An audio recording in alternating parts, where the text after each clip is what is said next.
Hi guys, welcome to our channel, ANAFX. I am Alina. I'm Andres, and today we're going to show you how to apply a foam latex prosthetic. Stay tuned and hopefully you like this tutorial. Bye! Right, so here you can see the prosthetic painted. I like to pre-paint it because it's faster when I'm gonna put it on the actor. I just have it done, so I'll paint it at home and then I'll just have it ready when I have to put it in my actor, because it's just easier and faster than to waste time having to paint it there. Here I am ripping the edges off of the prosthetic. When you get a prosthetic, it always has an edge, so please be as careful as you can ripping these edges off. Don't use scissors. Yeah, do not use scissors. You want the jagged edges. You want it to be rough.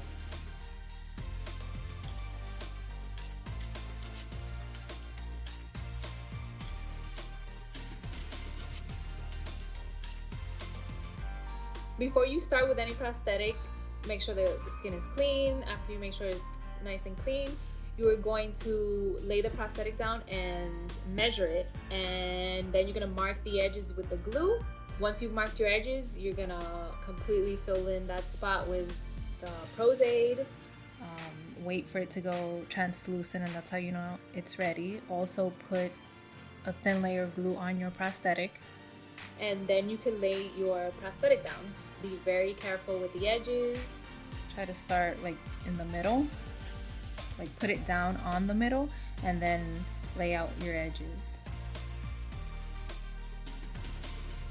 Let's see, you're using this technique that is blending the edges very nicely. What are you doing here? Yes, as you can see in the screen, some of my edges got a little wrinkly.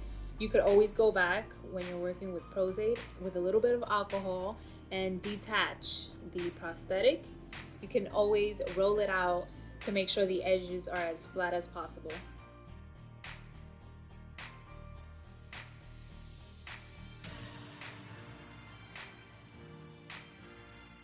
If you need the edges to dry faster, you can use a hair dryer. Yes, and I also went in with Pros-aide and put it all over the prosthetic to make it less spongy, so it won't absorb as much liquid, and it's an extra protection for the prosthetics to stay on longer.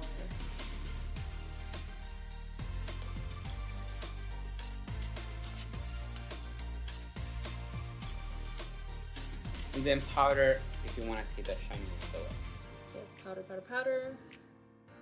Powder will make it less sticky and it will make the shine go away. Okay, so now we're gonna start the painting process. Yes, I use PAX paint, the longest lasting paint you will find for prosthetics, and that's what you want. The PAX paint is Pros-aide and acrylic.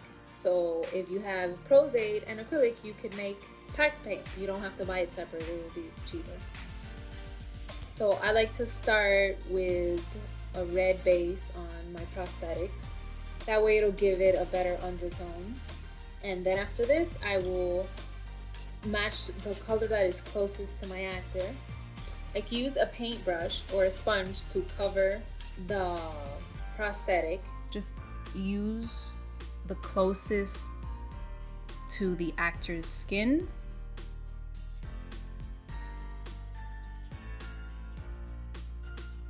So once you're gonna start painting your skin to match the prosthetic, you're gonna go in with cream colors. Cream colors. So with the cream colors, you can use whatever cream colors you want. I have the Makeup Forever one, and the Graftobian is the one that I'm actually using to go around the skin. I don't like to use PAX paint on the skin because it's extremely difficult to take off. I don't recommend it because it just doesn't come off because of the Pros-aide that's in it. So here I'm going with just cream paints. I like to use a toothbrush to fleck the paint. And see, that splattering technique that helps blend in the prosthetic, and it also creates, like, what would you say, like the pores and yeah, just details of the skin. That's what I'm doing with the toothbrush. It's almost like airbrushing without using the airbrush.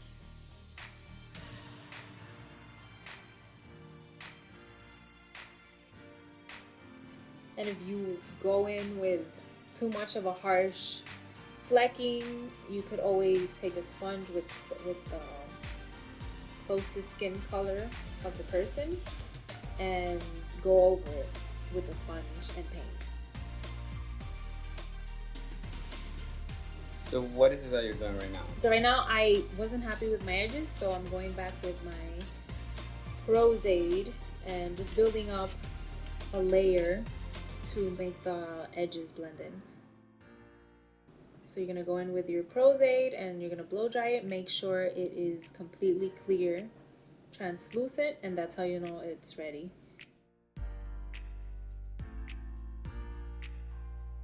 I always like to start with the yellow colors to imitate my meatiness or the fattiness of the cut.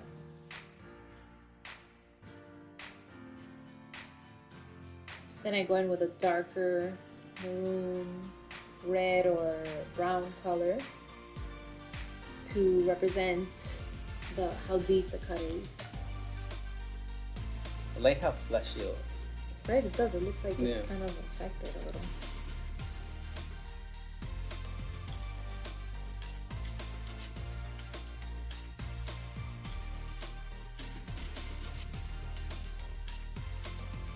Add veins. I didn't add veins. You can do that.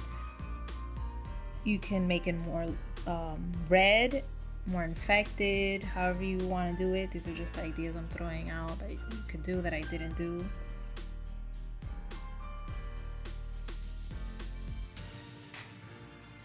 Be very patient with it, especially when it comes to matching the colors of the prosthetic to the skin. That's, I think, the hardest part of this, getting it to match so you don't see that there's something there.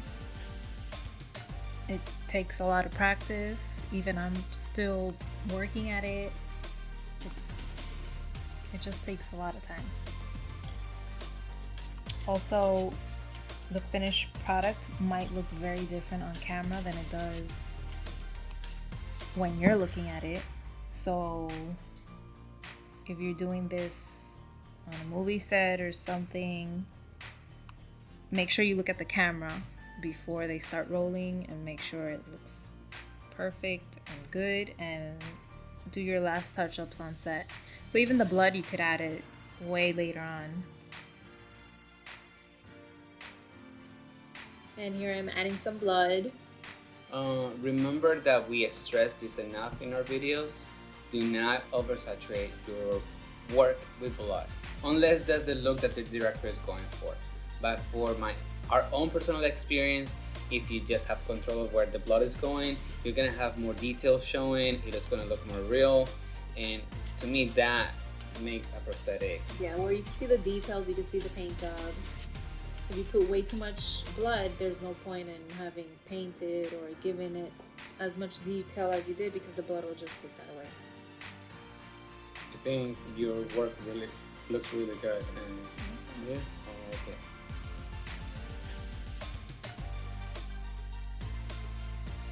So for the removal process, I am putting Bond off.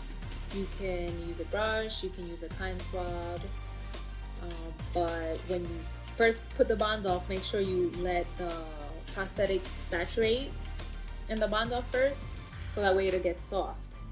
And then once you feel like it's been saturating for enough time, you could go in with a brush, with a finger, and start peeling the prosthetic off.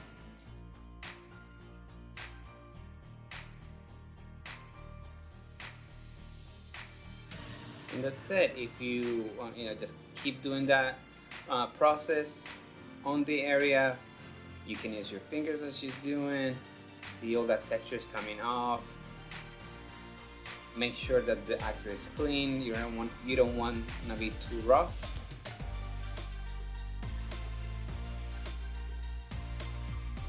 If you find that the prosthetic or the paint is not coming off of the skin, you could always put more Bond off on a tissue or a cotton round and leave it on the skin saturating so it'll get soft, and that way it should be easier to remove.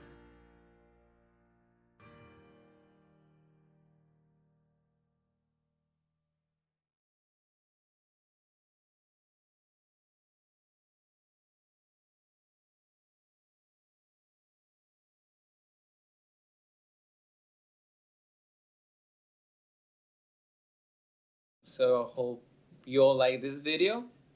If you have any comments, comment below, and we'll see you next time, guys. Yep. Ciao, bacalao.